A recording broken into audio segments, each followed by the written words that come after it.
Bienvenue Madame, Monsieur, toujours un bonheur de vous retrouver dans votre édition du C'est-à-dire. Nous sommes dans une société où notre image compte à 90% dans la recherche de l'emploi. Il est donc très important de veiller à ce qu'on renvoie à l'autre autour de nous et surtout de travailler au quotidien afin que cette image soit une marque déposée, voire une référence dans la société. Cela passe donc par le branding de soi. Nous en parlons justement dans cette émission avec notre invité, Cyril Bado. Il est spécialiste du personal branding et DG du Brand Performer.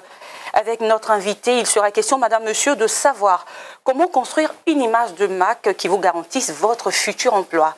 Jean-Cyril Bado, bonjour. Bonjour Nadia. Merci d'accorder cet entretien à cette info. Bienvenue. Merci de m'avoir invité. C'est un honneur pour moi d'être avec vous. Plaisir partagé en tout cas. Vous êtes spécialiste en personal branding. Tout de suite, c'est quoi un spécialiste en personal branding? Alors, un spécialiste en fait en personal branding, c'est une personne qui a la mission d'accompagner les individus, les personnalités dans la gestion de leur image de marque, qui les accompagne de la définition de leur communication, donc la posture qu'ils doivent engager, lorsqu'ils se retrouvent en public, les endroits qu'ils veulent fréquenter.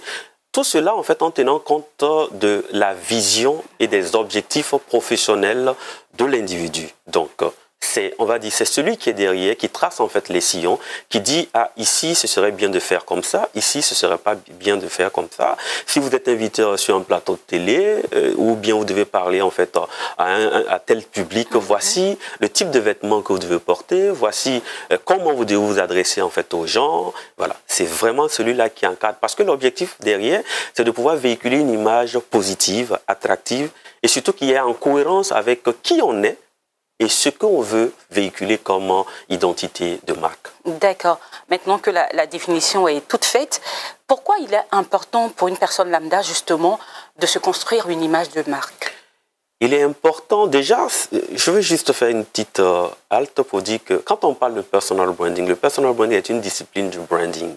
Le branding, en fait, l'objectif du branding, c'est un outil, en fait, de création et de gestion des marques. Ça veut dire quoi? Comment pouvoir mettre dans l'esprit des consommateurs, de sa cible, l'image que nous on souhaite en fait, et permettre en fait à ce qu'on soit mémorable et surtout mémorisé par cette cible. Alors pourquoi c'est important de se créer en fait une image de marque? Parce que nous sommes dans un monde de plus en plus concurrentiel. Où nous avons pratiquement les mêmes compétences, nous allons dans les mêmes écoles, nous faisons pratiquement les mêmes métiers. Mais qu'est-ce qui fait en fait votre valeur ajoutée? Au-delà des compétences techniques, il y a la personnalité. Qu'est-ce qui pourra vous distinguer en fait? Exact. C'est votre personnalité et la façon dont vous travaillez, où vous faites les choses. Voilà pourquoi, si vous voulez vous différencier des autres, vous voulez vous positionner sur un domaine dans lequel vous avez certes les mêmes compétences techniques, mais vous avez une plus-value. Vous avez une valeur ajoutée qui dénote en fait de votre personnalité. Il faut que vous mettiez en place un processus qui permet à votre cible ou à l'opinion publique en fait de comprendre que vous êtes certainement peut-être maçon, mais vous avez quelque chose en plus du métier que vous faites. Parce que une des choses, c'est de comprendre qu'on n'achète pas un produit, on ne recrute pas forcément une personne, on recrute en fait une personnalité. On recrute ou on achète une valeur. Quelles sont vos valeurs? D'accord. Coach, c'est bien intéressant, mais en même temps, aujourd'hui, nous sommes dans une société où les réseaux sociaux ont pris une place vraiment de choix. Comment faire quand une personne a construit son image, a essayé contre vents et marées de se positionner et que demain, cette personne-là est rabaissée, est insultée sur les réseaux sociaux? Comment justement faire pour rebondir et pour restaurer son image, on va le dire ainsi? Alors, d'abord, en fait, il faut arriver à un moment donné à clarifier sa posture. C'est-à-dire? Lorsque vous êtes attaqué, d'abord, il faut, une fois que vous êtes attaqué, on dit des choses ou bien sur vous qui ne correspondent pas ou même qui correspondent à quelque chose que vous avez fait. Mais l'idée déjà, à un moment donné, c'est de clarifier. C'est pourquoi il est bien en fait d'être transparent lorsqu'on est sur les réseaux sociaux. On vous attaque. On vous accuse de quelque chose. On vous dénigre. On vous dénigre. Ouais. Si on vous dénigre sur la base de faits avérés, c'est de demander pardon au public. D'accord. Parce que ce sont des faits avérés. Et c'est de reconnaître que vous êtes une personne humaine qui a ses faiblesses aussi. Ensuite. Et les autres seront beaucoup plus réceptifs si vous reconnaissez en fait vos torts et que vous les assumez, vous demandez pardon. ce qu'il ne faut pas faire, c'est lorsque c'est avéré et vous voulez en fait démentir. Une fois que vous coupez la rumeur nette, si c'est vrai. Si ce n'est pas vrai aussi, il faudra trouver en fait des éléments factuels qui prouvent que ce qu'on dit de vous, ce n'est pas réellement vous. Mais est-ce qu'on a, coach, pardon, est-ce qu'on a forcément besoin d'apporter une réponse au dénigrement ou bien aux injures? C'est-à-dire, ça peut être vrai, comme ça peut ne pas être vrai, mais on peut décider volontairement de ne pas répondre, de ne rien dire. Est-ce que c'est mal fait ou c'est bien fait? Ça peut être en fait une stratégie également. Si c'est dans votre stratégie, ça peut être quelque chose de bien. Mais comme ça me ramène en fait à la communication de crise. D'accord. C'est vraiment le volet de la communication de crise. Là, vous êtes en crise. Vous traversez une crise. Et en communication de crise, il est important en fait de ne pas fuir en fait. Plus vous laissez, si c'est dans votre stratégie, vous voulez juste laisser les gens s'exprimer et après venir donner en fait, ça vous donne le temps peut-être de chercher des éléments de réponse à pouvoir communiquer, tant mieux. Mais sinon, il est recommandé de déjà avoir une posture qui est une posture en fait qui justifie votre personnalité. D'accord. Surtout qui dit qui vous êtes et qui vous n'êtes pas. Pour rappeler en fait à ceux qui ne savent pas, parce qu'il y a des gens peut-être qui ont des informations, mais le grand public la plupart du temps n'a pas l'information. Va juste surfer en fait et relayer des informations qui sont fausses. Si vous ne sortez pas et que vous ne dites pas votre vérité, à un moment donné, la vérité des autres va finir par être acceptée. C'est comme un dicton en Afrique dit que si ton nom est gâté au marché, tu ne peux plus en fait repasser de cours en cours pour essayer d'arranger en fait, d'anoblir ton nom. La meilleure solution en fait, si c'est au marché qu'on t'a attaqué, réponds directement au marché pour que les gens qui sont là repartent en fait avec les deux facettes, de la vérité. D'accord. Alors coach, à présent, on va faire la corrélation entre l'image d'une personne et puis la recherche de l'emploi, parce que c'est ce que dit notre thème. Comment on peut améliorer son image pour avoir un emploi excellent ou bien pour que dans l'emploi dans l'activité que nous menons, nous puissions être vus autrement ou bien avoir des postes de responsabilité parce que justement notre image sera posée? Alors, première chose, c'est de comprendre que vous êtes une personne compétente. D'accord. La première des choses, c'est de vous rassurer que vous êtes une personne compétente par rapport au poste que vous visez, à l'emploi que vous visez. Ce n'est pas parce que je sors d'une école, je suis diplômé, que je vais commencer déjà à rédiger des offres d'emploi et que je vais déposer dans toutes les entreprises parce que je cherche un emploi. C'est l'erreur que déjà qu'on commet. Quand on le fait, on n'a pas, c'est-à-dire que les offres ne sont pas personnalisées. Ça veut dire quoi? Si je sors, j'ai un diplôme en marketing, ok, il faut d'abord que je me rassure que j'ai les compétences techniques. Si je n'ai pas les compétences techniques, il y a un process à suivre. C'est-à-dire quoi? Il ne faut pas viser déjà les grosses entreprises. Commencez déjà en fait par vous faire de l'expérience. Quel que soit le diplôme. Le diplôme. Faites-vous de l'expérience parce que c'est ce qui va confirmer que vous avez les compétences. La connaissance du domaine est importante. De savoir en fait l'environnement dans lequel je suis, quelles sont en fait les entreprises pour lesquelles je veux travailler, pourquoi je veux travailler là-bas.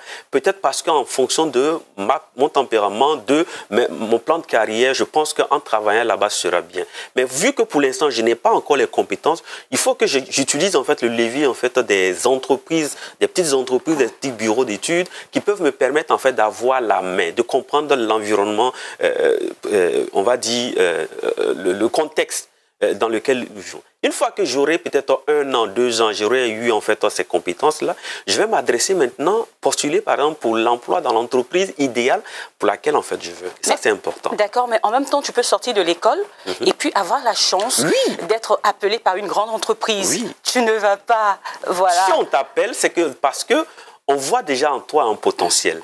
Une chose est qu'on t'appelle, mais une autre aussi est de mériter l'appel. C'est pourquoi quand on y va, il faut prendre le temps de faire le point de quelles sont mes lacunes et chercher le moyen de les combler autrement. Je travaille, mais je sais qu'ici j'ai des lacunes. Une fois que je fais ce point-là, je peux m'inscrire voilà, en aparté ou bien suivre en fait des formations en ligne pour pouvoir en fait combler ce déficit. L'autre chose, l'image de marque, on parle vraiment de l'image de marque pour garantir en fait son futur emploi, c'est que aujourd'hui, il faut comprendre qu'un recruteur, 77% en fait des recrutements se font sur la base du fait que les recruteurs vont aller sur Internet pour chercher les informations sur les postulants. Ouais. Donc, ça veut dire que vous devez travailler à ce que votre image de marque corresponde aux valeurs que vous voulez véhiculer. Une entreprise va vous recruter sur la base peut-être de vos compétences, mais aussi sur la base de vos valeurs. Donc, comment est-ce que vous occupez le domaine public? Quels sont les endroits que vous fréquentez? Est-ce que vous fréquentez des personnes qui sont du même milieu que vous? Est-ce que vous communiquez? Est-ce que sur votre page, par exemple, LinkedIn, est-ce que vous avez déjà un compte LinkedIn, par exemple? Parce qu'il est important de l'avoir. Il est important de l'avoir. Pourquoi? Parce que c'est là-bas qu'en réalité, tous les chefs d'entreprise y sont, les grandes entreprises y sont. Et c'est le réseau professionnel par excellence. On se dit, si quelqu'un est professionnel dans un domaine, il doit y être là-bas parce que c'est, voilà, on dit les oiseaux de même plumage volent ensemble pour dire ça. Donc c'est bien d'avoir en fait un profil LinkedIn et surtout ne pas juste mettre un profil et puis repartir.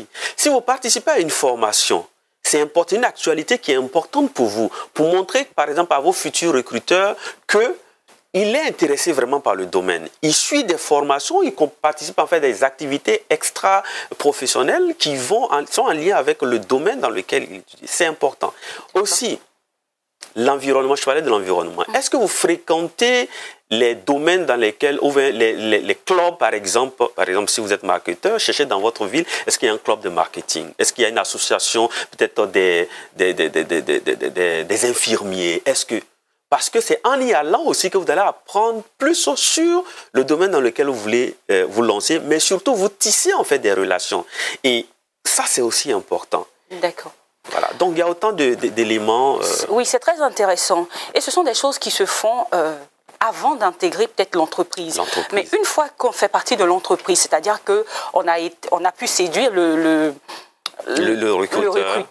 On a intégré l'entreprise. Comment faire maintenant, pour maintenir cette image de marque-là, pour toujours continuer à avoir, on va dire, les faveurs de son responsable et pourquoi pas pour gravir les échelons au fur et à mesure. Ça m'amène à toucher en fait ce qu'on appelle en fait le employee advocacy, qui est un concept en fait mis en place aux États-Unis. L'idée étant que chaque membre d'une entreprise, chaque personnel, chaque collaborateur devrait en fait on devait travailler à en faire un ambassadeur de l'entreprise, de la marque. Pourquoi? Supposons que vous travaillez, on prend votre cas, vous travaillez à cette info, mais vous voulez en fait, vous travaillez à cette info, est-ce par conviction? Est-ce que parce que vous aimez ou bien c'est parce que vous êtes juste là pour un temps? Parce que si vous aimez cette info, vous aimez votre métier, vous avez besoin que l'entreprise grandisse. Vous avez par exemple un compte Facebook, Twitter ou LinkedIn.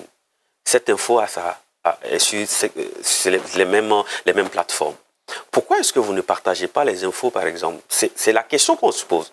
Ça veut dire que vous voulez en fait garantir votre position et surtout montrer que vous êtes tellement attaché aux valeurs de l'entreprise que vous devenez en fait un ambassadeur. Vous partagez les infos. Par exemple, s'il y a une publication, une publicité ou une annonce, il faut que vous en soyez le relais. C'est-à-dire vous représentez l'entreprise. Je représente cette info partout où je suis. Je suis fier. Je suis fier. Exactement. Affichez votre fierté. Eh bien, je suis fier de représenter cette info. Ça, c'est important. Ouais. De sorte que votre hiérarchie se rende compte que telle personne, au-delà de ses compétences techniques, du travail qu'elle fait, qui est vraiment un travail de qualité, affiche en fait en public sa fierté d'appartenir à ce groupe. Donc, à un moment donné, si on a besoin de responsabiliser quelqu'un dans l'équipe, on regardera tout cela. Donc, l'idée ici, c'est de dire, ne vous contentez pas seulement de faire votre travail et de rentrer chez vous dormir, le matin vous revenez. Réfléchissez aussi en termes de qu'est-ce que je peux faire de façon implicite qui peut conduire en fait l'entreprise à atteindre en fait d'autres parts de marché, à asseoir sa notoriété. Parce que vous avez peut-être 500 personnes qui vous suivent. D'accord. Mais quand vous partagez l'info de cette info sur votre page, vous avez ces 700 personnes, si on suppose que 10% vont être exposés en fait à cette information, ces 10% seront potentiellement des personnes qui peuvent venir s'abonner à la page de cette info, qui découvrent cette info. Et vu qu'ils vous apprécient, naturellement, ils vont apprécier cette info par ricochet. Donc, c'est par effet d'induction et comment on dit ça, de ricochet, que finalement, vous arrivez aussi à asseoir votre... Mais au-delà de ça, il faut que vous preniez des initiatives. La gestion de l'image, ce n'est pas tant l'aspect physique bien s'habiller, c'est bien beau, ça c'est l'aspect externe. Mais la prise d'initiative aussi dénote aussi de votre capacité, de votre envie de faire en sorte que l'entreprise dans laquelle vous travaillez soit meilleure. Donc, vous proposez des choses. On vous demande de faire une stratégie, on vous demande d'aller faire un reportage. Vous dites, OK, j'étais sur le reportage, j'ai traité l'information, mais je vois une actualité, on ne m'avait pas dit d'aller faire là-bas, je vais par exemple couvrir cela. Et je reviens au bureau, je dis à mon DG, à mon directeur de publication, ah, j'étais là pour telle activité, mais en même temps, il y a eu une... Est-ce que le fait de faire ça aussi ne va pas te faire passer pour quelqu'un qui veut trop en faire? Parce qu'on est en entreprise et on est en train de parler d'image. Oui, parce qu'en même temps que tu fais ce qu'on ne t'a pas demandé de faire, même si c'est bien faire, les autres autour se disent ben, qu'est-ce qu'elle veut dire celle-là? Donc, comment on se comporte justement quand on est en entreprise et qu'on veut bien faire, mais on a peur aussi des qu'en diront-on? Les qu'en diront-on, ils en diront toujours quelque chose. D'accord. Une chose est de savoir qui vous êtes, pourquoi vous faites ce que vous faites, où vous voulez aller. Parce que quand on parle de personal branding, c'est trois choses. C'est un triangle de la connaissance de soi. Si vous clarifiez réellement votre vision, votre mission et vos valeurs, vous savez que vous venez à cette info, vous savez déjà, moi, Nadia, je sais qui je suis. Ensuite, le deuxième levier, en fait, c'est de travailler à vous faire connaître. Et quand on veut travailler à se faire connaître, on doit utiliser tous les leviers qui existent pour se faire connaître. Et à travers les médias sociaux, et même dans les relations en fait, interpersonnelles que j'ai avec les gens, il faut que les gens se rendent compte que je suis là et que j'ai telle compétence et que je travaille dans tel endroit et je suis fier de travailler. Les autres diront toujours, mais c'est parce qu'en fait, à un moment donné, vous savez, les leaders, c'est quoi? Les leaders sont ceux-là qui sont toujours à la pointe et les autres sont en back-office.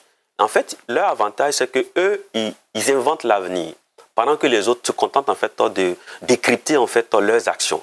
Vous, la position que vous voulez occuper, c'est quoi? Est-ce que vous voulez faire partie en fait, de la masse qui se contente en fait, de regarder les autres faire? Ou bien vous décidez en fait, d'écrire votre propre destinée? Donc vous êtes en entreprise, chacun est venu à l'entreprise là. Vous n'avez pas fait convoi pour venir. Ça, c'est une réalité.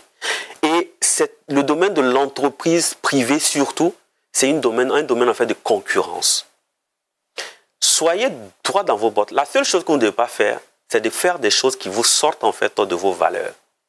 Si vous avez défini vos valeurs, si vous savez où vous voulez aller, pourquoi vous voulez y aller, contentez-vous de faire bien ce que vous avez à faire, peu importe ce que les autres peuvent dire. Moi, c'est comme ça qu'on arrive à se démarquer. Parce que Coco Chanel a dit, la seule façon de devenir irremplaçable, c'est d'être différent. Et votre différence va toujours faire de l'ombre aux autres. Ils ne vont pas aimer cela. Mais c'est ce qui fait aussi que vous serez différent et que votre marque va aller en fait crescendo en se renforçant. Parce que pendant qu'eux critiquent, il y a des gens qui sont de l'autre côté, que ce soit votre hiérarchie directe, que ce soit le public ou bien les consommateurs, ils verront toute la différence. D'accord. Une question pour finir. Comment on fait quand, par exemple, dans un domaine d'activité, on a un mentor, on a une personne qu'on admire? Comment faire justement pour ne pas tomber dans le piège de tout recopier de cette personne? Parce que souvent, on se surprend à tellement admirer une personne et finalement, on veut vivre la vie de cette personne. Comment faire justement pour garder le mystère de soi-même et puis tout en admirant cette personne-là? Alors, la première chose, rapidement, c'est de dire, je reprends la citation, la seule façon de devenir irremplaçable, c'est d'être différent. Votre mentor, vous l'admirez parce qu'il a des qualités que vous admirez, il a un parcours que vous admirez, mais il n'est pas vous, vous n'êtes pas lui. Vous devez garder en fait votre personnalité. C'est pourquoi il est bien d'abord de se connaître suffisamment avant de se choisir un mentor. Sinon, vous faites en fait phagocyté ou à un moment donné, vous devenez la pâle copie en fait de quelqu'un. Mais malheureusement, cette copie elle est déjà occupée. Donc, la chose, c'est de se dire, oui, je me connais, je sais quelle carrière je veux suivre. Et maintenant, je regarde en fait dans le domaine dans lequel je suis. Est-ce qu'il y a une personne qui a déjà réalisé des choses qui peuvent m'inspirer? Je peux regarder son parcours et puis voir les erreurs. Parce qu'on ne suit pas seulement le mentor pour ses réussites. On suit aussi un mentor pour ses échecs. Pour que ne pas reproduire les mêmes échecs. Exact. Donc, c'est s'inspirer. Mais on dit on s'inspire, mais on ne recopie pas. Il ne faut jamais recopier. Et il faut rester soi-même. Soi-même, c'est important. Comment construire une image de marque personnelle qui vous garantisse votre futur emploi? Ça a été le thème que nous avons débattu, on va dire, ce jour dans cet entretien avec Jean-Cyril Bado. Il est spécialiste du personal branding et DG du Brand Performer. Merci beaucoup, Monsieur Bado, d'avoir répondu à notre invitation. Merci à vous de m'avoir invité. Je dis merci à toute l'équipe et puis bon vent à cette info. Merci. Madame, Monsieur, voilà, c'est la fin de cette émission qu'on a pris beaucoup de plaisir à vous présenter. Restez sur cette info, l'information continue. À bientôt.